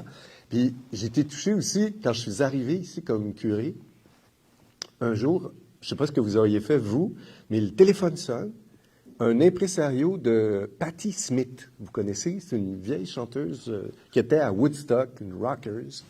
Puis là, Patti Smith devait faire un concert à Montréal dans une salle, puis il y a eu quelque chose, un dégât d'eau, puis ça a foiré. Puis là, toute le band était là, l'autobus, puis ils cherchaient une église de 2000, un lieu de 2000 places pour faire un concert.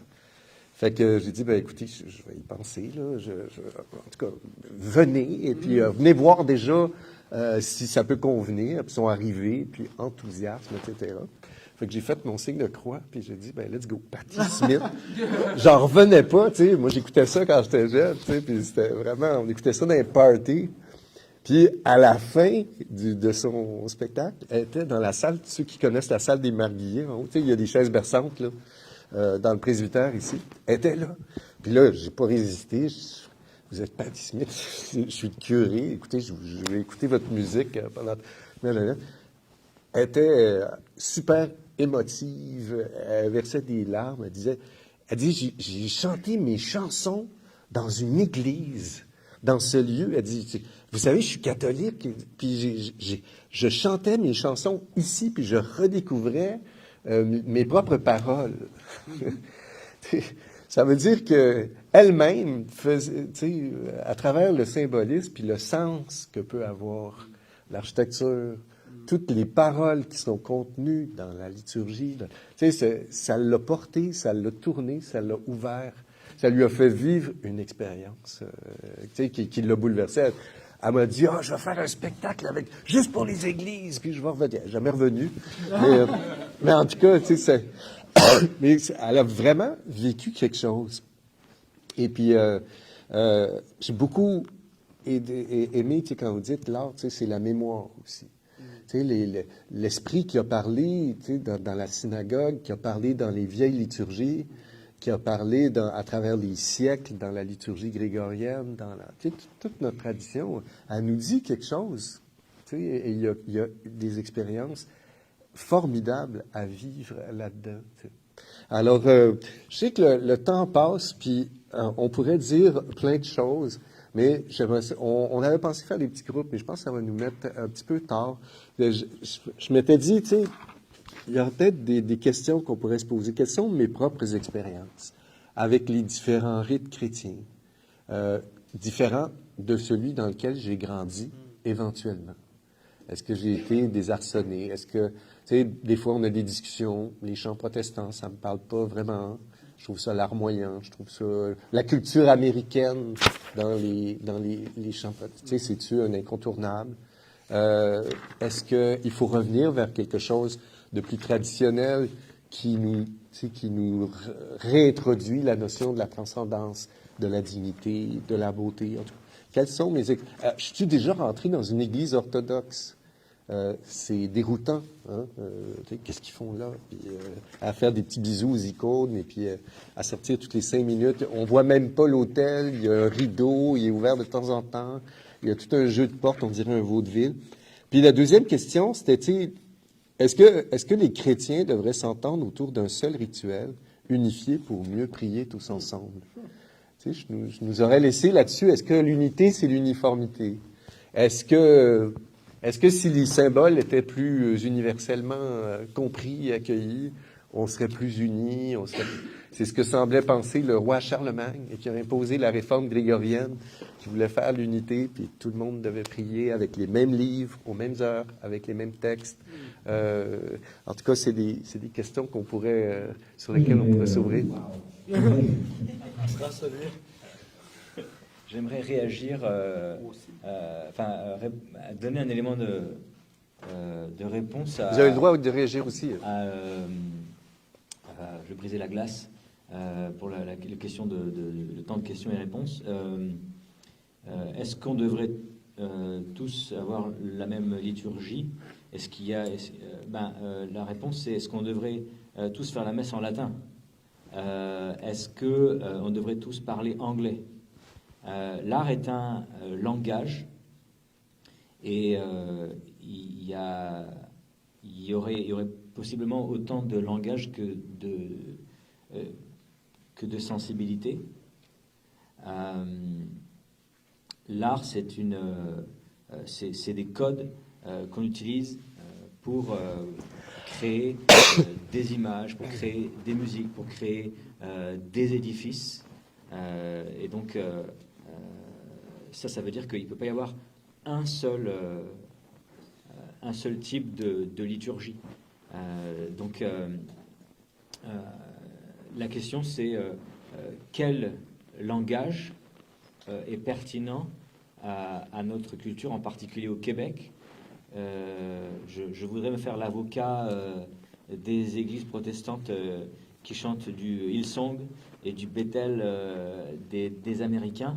Une des raisons à cela, c'est que d'abord, c'est des églises où on est proactif en termes de composition. C'est des églises américaines donc qui ont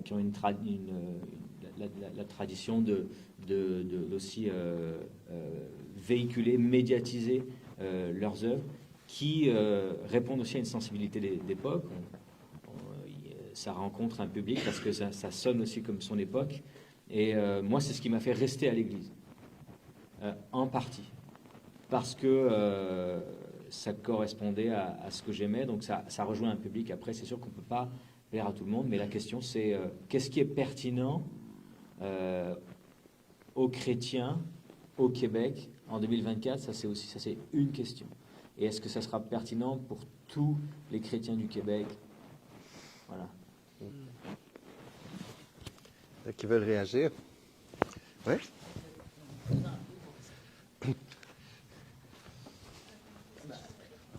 Ladies first. Bonsoir. Merci déjà parce que c'était très très intéressant. Moi, la question que je me posais, c'est est-ce que vous pensez qu'il y a une naissance du beau? Parce que c'est vrai que le beau dans une icône, on ne le retrouve pas forcément dans le rock. Est-ce que vous pensez qu'il y a une universalité du beau? Est-ce que le beau est changeant selon les époques? Je sais que c'est vraiment traité dans la philosophie de l'art notamment. Est-ce qu'on devrait s'adapter à l'époque dans laquelle on est ou se dire le message reste le même de la Bible, alors là aussi, c'est une question qui peut. Et je pense que Tu veux répondre? J'ai un élément de réponse. Merci pour la question, premièrement. Qu'est-ce que je voulais répondre à ça? La Bible dit « Soyez dans le monde, mais ne soyez pas du monde. » Right? Si on a déjà lu la Bible, le Nouveau Testament, on a déjà lu, je crois que c'est l'apôtre Paul qui dit ça aussi. Non, c'est Jésus qui dit ça, pardon. Et selon moi, cette phrase-là est importante au sens où est-ce que, là on parlait est-ce qu'on doit utiliser les moyens du monde, ou est-ce qu'on doit être un peu comme qu'est-ce que les autres font, ou ainsi de suite. Je pense que j'ai bien compris ça dans ta question, au sens où est-ce que, si qu'est-ce qui est populaire, c'est le rock ou le rap, est-ce que l'Église devrait aussi faire ce genre de forme d'art-là pour être pertinente d'une certaine façon? Et moi, ma réponse, c'est oui, en fait. Mais c'est pas une obligation pour en tout cas selon moi, c'est pas une obligation que chaque personne soit sur la même longueur d'onde à ce niveau-là, mais je crois que on gagne beaucoup à communiquer de la façon qui est bien reçue par les gens. Dieu s'est fait homme en Jésus-Christ et il a parlé et il a habité parmi les siens, right? Donc Dieu, qu'on n'était pas capable de comprendre ou de saisir complètement, s'est fait homme, afin qu'on puisse le toucher, le voir, l'écouter nous parler, afin qu'on puisse voir de quelle façon il agissait. Dieu, d'une certaine façon, s'est fait une icône ou s'est fait un symbole dans lequel on serait capable de le reconnaître et de l'entendre et de comprendre qu'est-ce qu'il nous dit. Donc pour moi, la question de savoir si c'est une bonne chose de faire l'art ou de s'approprier des formes d'art qui sont populaires, si on veut, je crois que c'est une bonne chose parce que ça montre qu'on veut communiquer le message d'une façon qui est reçue en général par les gens. Est-ce que maintenant, ça ne veut pas dire qu'on doit tous être d'accord là-dessus parce que ce que je voulais répondre tantôt, c'est, en fait, on ne peut pas parler d'unité si on parle d'uniformité et vice-versa, right?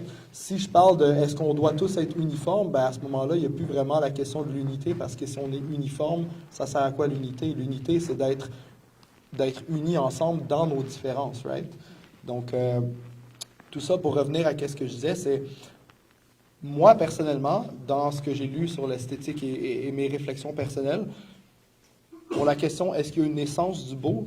Je pense pas qu'il y a une essence du beau en tant que tel, au sens où est-ce que je crois qu'il y a certaines choses qui sont un peu plus belles de façon générale. Donc, je parlais tantôt aussi, la plupart de nous, si on va regarder un coucher de soleil sur le bord de la mer avec les vagues et tout, et on va s'émerveiller, on va trouver ça beau. C'est rare les personnes qui sont comme c'est vraiment laid, ça. Mais quand on parle d'art fait par la main d'homme, selon moi, la beauté devient un peu plus subjective, pardon. C'est ça que je veux dire. La beauté devient un peu plus subjective parce que on trouve pas tous beaux les mêmes choses. T'sais, moi, il y a certaines combinaisons de couleurs que je vais pas vouloir porter en tant que vêtement ou que je ne vais pas nécessairement apprécier regarder. Peut-être que Teva va vraiment apprécier de regarder ça. Il y a un type d'art, de peinture que moi, je vais peut-être apprécier énormément et que Teva va peut-être faire, pour moi, ça ne me parle pas vraiment. Moi, peut-être que j'arrive devant une peinture de Van Gogh et que ça me fait pleurer, mais peut-être qu'il y a quelqu'un à côté de moi qui regardait ça et qui a fait comme, moi, c'est plus Michelangelo qui me parle. Tu vois ce que je veux dire? Donc, je pense que il y a une forme de beauté, je crois, qui est un peu plus universelle, mais je crois que au niveau de l'art, je pense que c'est très subjectif aussi. Il y a des courants philosophiques puis théologiques qui sont clairs que oui. Dostoïevski qui disait la beauté, ça va sauver le monde. Et puis il y a des passages dans Aristote, il y a des passages chez Thomas d'Aquin, quand il parle des transcendantaux qui nous font toucher à quelque chose de l'essence de Dieu. Il y a comme une espèce d'essence de la beauté, à un moment donné, qui émane de ces affaires-là. Mais ce serait peut-être cool on continuera l'échange. Je ne sais pas si une autre réaction, oui. Là, vu que je suis orthodoxe, je parle dans le moment de l'église orthodoxe. On est un peu plus méchant, je vais aussi un peu plus méchant, très méchant. Parce que j'étais vraiment surpris parce que, rappelle-moi ton nom. Teva. Et on lui dit, et il dit vraiment la doctrine orthodoxe, comment il peut rester protestant? À cause du rock. Est-ce qu'il y a du rock dans les églises orthodoxes? Voilà. Pour critiquer un peu l'église orthodoxe, je pense qu'il y a une balance, notre église, son don, c'est de garder la tradition et de penser l'économique d'une manière très profonde. Je pense qu'on a vraiment bien compris le dogme. Le défaut qu'on a, c'est que des fois, il manque de créativité. Par exemple, les icônes ne sont pas tous pareils. Il y a différentes traditions grecques, byzantines, libanaises, donc l'antiocène, on peut voir une différence. Les icônes russes. En Occident, en France, il y a eu l'immigration russe a créé une forme d'iconographie occidentale, on va dire, russo-occidentale, on va dire. Donc, pour être honnête, moi je peux dire que quelqu'un qui ne peut pas comprendre ce dogme de l'incarnation, il manque quelque chose. Je ne pourrais pas dire que mon frère Kevin, j'ai de la famille qui sont protestants, donc je suis fanatique, mais avec une limite. Je pourrais dire il manque quelque chose. Si vous dites que l'icône n'a pas sa place dans une église, ou même si c'est hérétique, ou même si moins sévère, ça n'a pas sa place dans l'église, on peut faire ça. Je dirais qu'il manque quelque chose. Vous n'avez pas totalement compris le dogme de l'incarnation. Dieu est venu cher et a sauvé la terre. Donc il faut pour se rappeler, pour vivre ce moment à chaque jour dans l'église.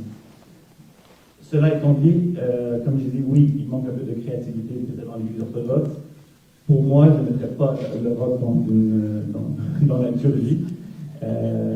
Mais peut-être, il manque des artistes chrétiens, et ça, c'est quelque chose c'est le travail que les protestants arrivent à faire, les catholiques aussi. Et il y a un travail de peut-être purifier la modernité qui doit être fait par les chrétiens, plutôt que de moderniser le christianisme.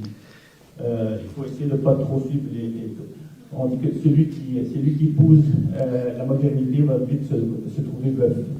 Parce que la modernité, elle change la vie seconde.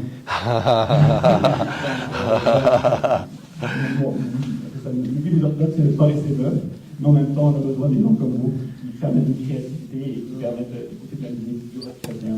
Voilà. En tout cas, moi, c'est quelque chose qui, d'abord, on avait organisé quelques années de suite ici un festival d'art sacré où on voulait justement essayer de faire la promotion, d'avoir un genre de forum pour que les gens puissent épanouir leurs dons. Je sais qu'il y en a plein parmi vous qui avaient des dons extraordinaires. Faites-les parler, c'est glorifier Dieu, puis c'est pas juste de faire de la liturgie, c'est juste de glorifier la beauté, votre recherche, l'expression, tout ce qui passe à travers la créativité, c'est une œuvre de création.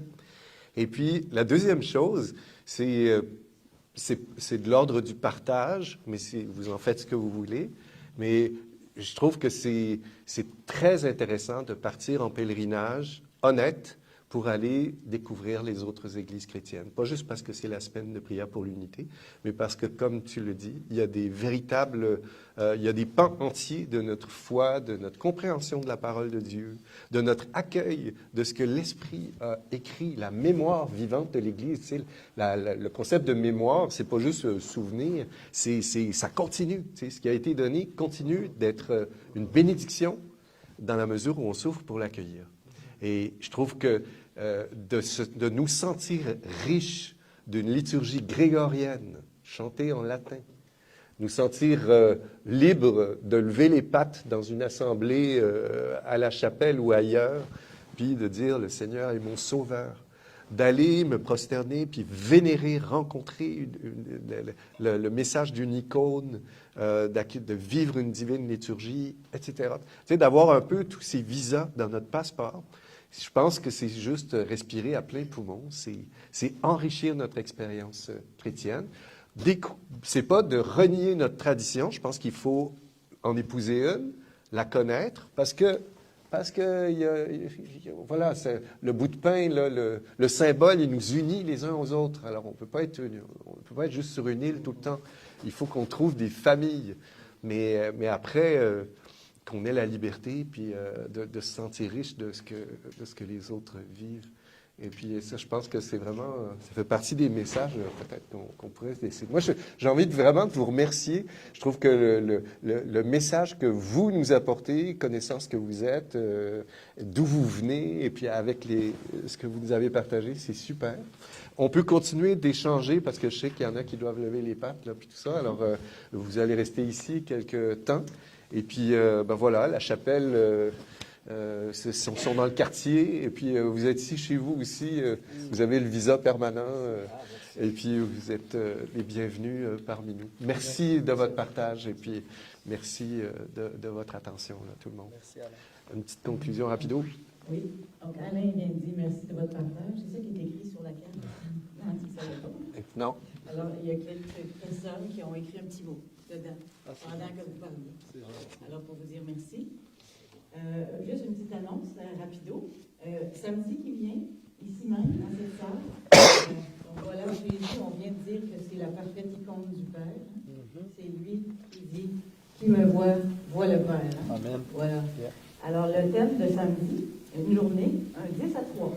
Donc, si jamais vous avez une partie de votre journée ou toute la journée, 10 à 3, prenez votre lunch, on se retrouve ici. Et puis, on va creuser dans les textes bibliques, donc du Nouveau Testament, comment Jésus nous révèle qui est le Père. Dieu comme Père.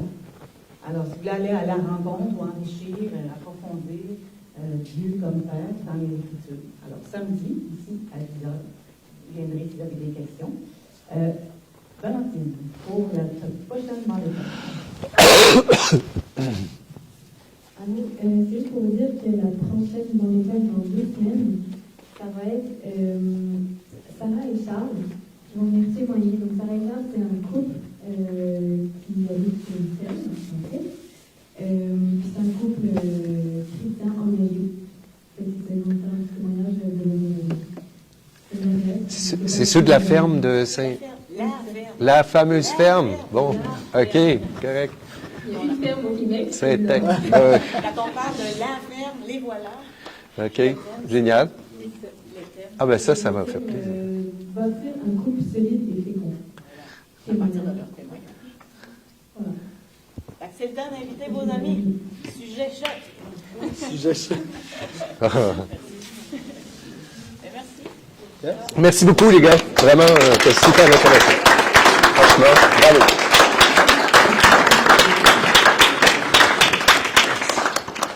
Super chouette. Ceux qui aident à ranger les chaises vont rentrer